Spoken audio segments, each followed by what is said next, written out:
Hello everyone, कैसे हो आप सब। आई होप आप सब बिल्कुल बढ़िया होंगे। आज मैं आपके लिए एक बहुत ही इंटरेस्टिंग स्टोरी लेकर आई हूँ जिसका टाइटल है द क्रो। तो इसमें हम एक कहानी पढ़ेंगे, एक फादर और एक सन की, जैसा कि आप इमेज में देख सकते हो।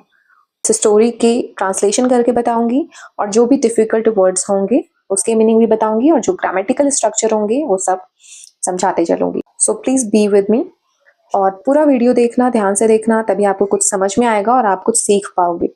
So without further ado, let's get started.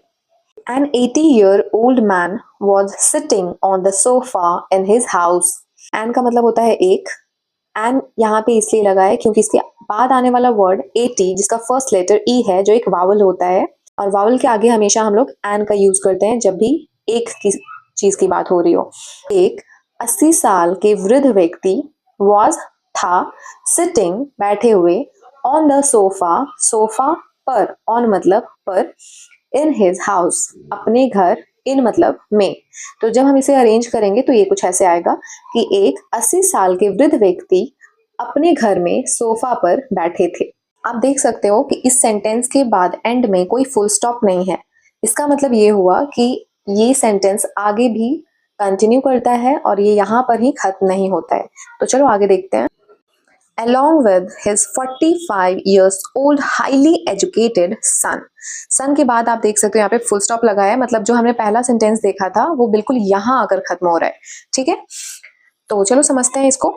Along with, along मतलब होता है साथ में, his 45 years old, उसका, his मतलब उसका, 45 45 वर्ष का, हाईली एजुकेटेड सन, हाईली एजुकेटेड मतलब बहुत ज्यादा पढ़ा लिखा। ठीक है, सन SON, सन मतलब बेटा। तो वो जो वृद्ध व्यक्ति थे वो अपने घर में सोफा पर बैठे थे अपने बहुत ज्यादा पढ़े लिखे 45 साल के बेटे के साथ। ठीक है, सडनली अचानक एक क्रो, एक कौवा, perched on their window. Perched note down कर लेना, पर्ज्ड मतलब होता है बैठना, बैठा। ठीक है, पर्ज ईडी लगाया ना, पर्ज मतलब बैठना, ईडी लग गया मतलब ये पास्ट की बात हो रही है, इसीलिए एक कौवा बैठा ऑन देयर विंडो, उनकी खिड़की पर, ऑन मतलब पर, देयर विंडो उनकी खिड़की। तो अचानक एक कौवा उनकी खिड़की पर बैठा। ठीक है, so we will arrange the sentences this way. The father asked his son, asked मतलब पूछा, हिज सन अपने बेटे से, व्हाट इज दिस, व्हाट मतलब क्या, इज है, दिस यह। पिता ने अपने बेटे से पूछा, व्हाट इज दिस यह क्या है। द सन रिप्लाइड, रिप्लाई मतलब जवाब देना। बेटे ने जवाब दिया, इट इज ए क्रो। यह, इट मतलब भी यह होता है और दिस मतलब भी यह होता है। ठीक है, इट इज ए क्रो, यह एक कौवा है। Okay, after a few minutes, after बाद, a few minutes, few, a few मतलब कुछ, मिनट्स मतलब मिनटों, कुछ मिनटों बाद, the father asked his son, पिता ने, आस्क्ड मतलब पूछा, हिज सन अपने बेटे से, द सेकेंड टाइम दूसरी बार, व्हाट इज दिस यह क्या है, मतलब कुछ देर बाद, कुछ मिनटों बाद पिता ने अपने बेटे से दूसरी बार पूछा कि यह क्या है। द सन सेड, बेटे ने कहा, फादर पिताजी, कॉमा, कॉमा का मतलब होता है अ लिटिल पॉज, थोड़ी देर के लिए रुकना। ठीक है, फुल स्टॉप का मतलब होता है थोड़ा 1 सेकंड 2 सेकंड के लिए रुक जाओ। फुल स्टॉप मतलब उस वाक्य को पढ़ने के बाद you have to stop there. Father, I have just now told you it's a crow. पिताजी, I have just now, just now का मतलब होता है अभी अभी, टोल्ड बताया, यू आपको, मैंने अभी अभी आपको बताया है, इट्स ए क्रो, इसको हम IT apostrophe S, is, it is. ठीक है, so in short we can write like this also. तो इट्स ए क्रो, यह एक कौवा है। After a little while, after मतलब बाद, हमने देखा था ऊपर में, ए लिटिल वाइल मतलब थोड़ी देर। तो देखो एक फ्रेज हमने यहाँ देखा जिसका मतलब था कुछ मिनटों बाद, आफ्टर ए फ्यू मिनट्स, और दूसरा फ्रेज हमने यहाँ देखा है आफ्टर ए लिटिल वाइल, इसका मतलब भी ऑलमोस्ट सेम है कि थोड़ी देर बाद।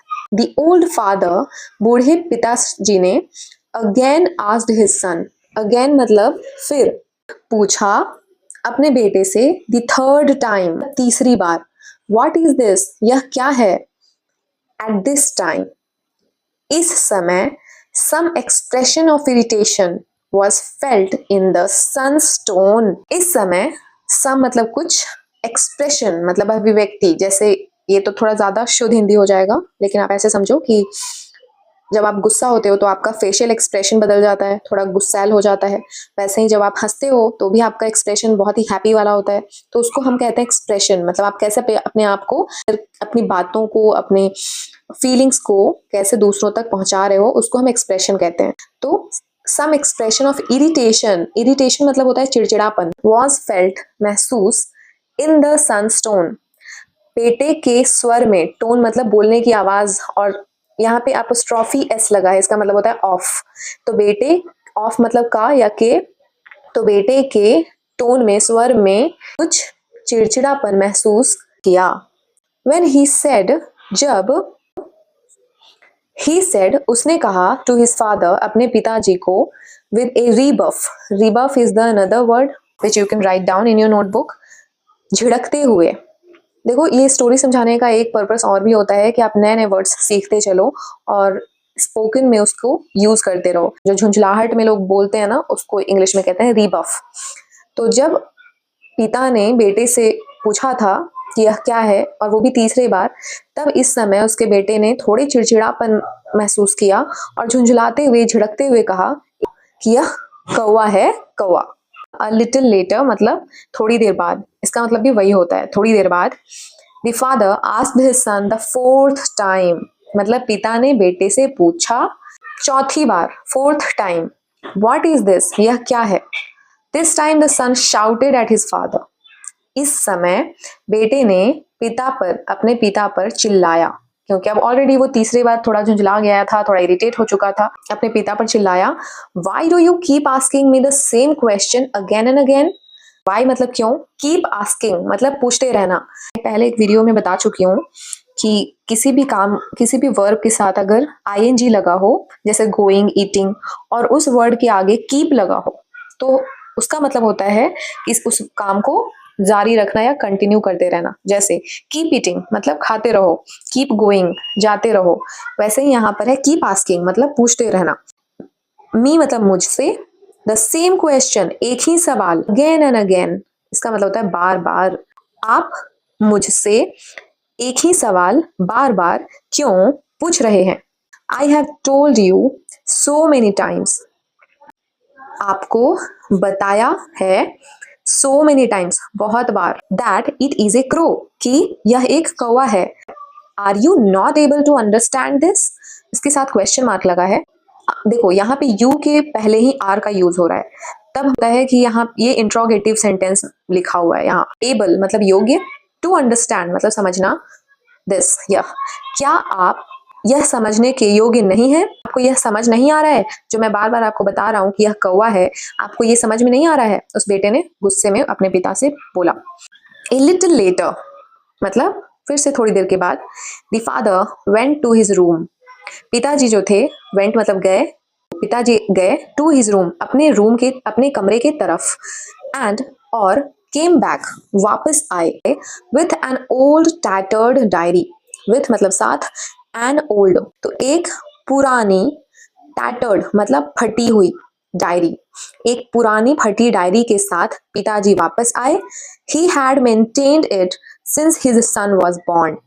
He had maintained मतलब maintain करना मतलब संभाल कर रखना। Had जो है वो हम past perfect tense में यूज करते हैं। So he had maintained, उन्होंने संभाल कर रखा था, it इसे, since his son was born, जब से उनके बेटे का जन्म हुआ था तब से उन्होंने इसे संभाल कर रखा था।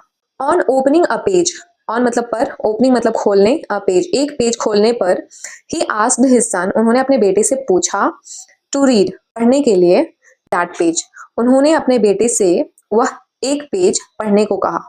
When the son read it, when मतलब जब, उनका बेटा, रेड मतलब पढ़ा, जब उनके बेटे ने पढ़ा, उसे पढ़ा, जब उनके बेटे ने उसे पढ़ा, the following words were written in the diary, following मतलब निम्नलिखित मतलब नीचे लिखे, रिटन लिखे हुए उस डायरी में। तो ये जो नीचे दिए गए शब्द हैं वो उस डायरी में लिखे गए थे। क्या लिखे गए थे भाई? Today my little son asked me 23 times what it was.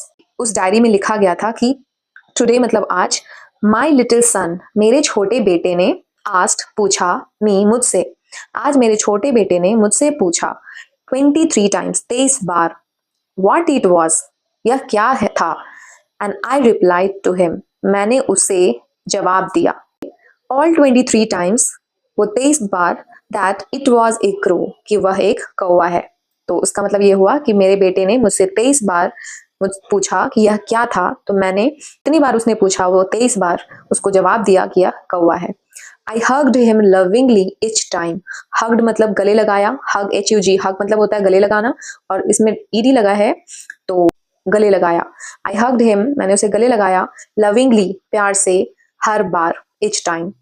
He asked me the same question again and again for 23 times, मतलब जब जब उसने 23 बार एक ही सवाल पूछा, हर बार मैंने उसे प्यार से गले लगाकर उसका जवाब दिया। I did not at all feel, मैंने जरा भी, at all का मतलब होता है जरा भी, feel मतलब महसूस करना, irritated मतलब चिढ़, मुझे जरा भी चिढ़ महसूस नहीं हुई। I rather felt affection for my innocent child, इसके बजाय मुझे अपने बच्चे के लिए, my innocent child, innocent मतलब मासूम, सीधा, तो मुझे अपने सीधे मासूम बच्चे के लिए बहुत स्नेह महसूस हुआ जब जब उसने मुझसे यह सवाल किया।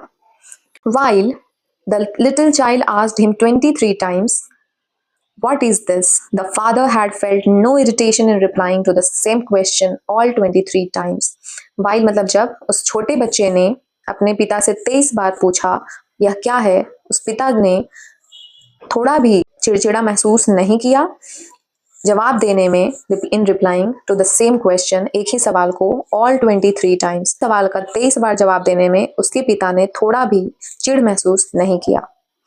And when today the father asked his sun the same question just 4 times, मतलब जब आज उसके पिता ने एक ही सवाल सिर्फ 4 बार पूछा, the son felt irritated and annoyed, उनका बेटा तुरंत चिड़चिड़ा और नाराज महसूस करने लगा। उनका बेटा तंग आ गया उनके सिर्फ 4 बार पूछने मात्र से।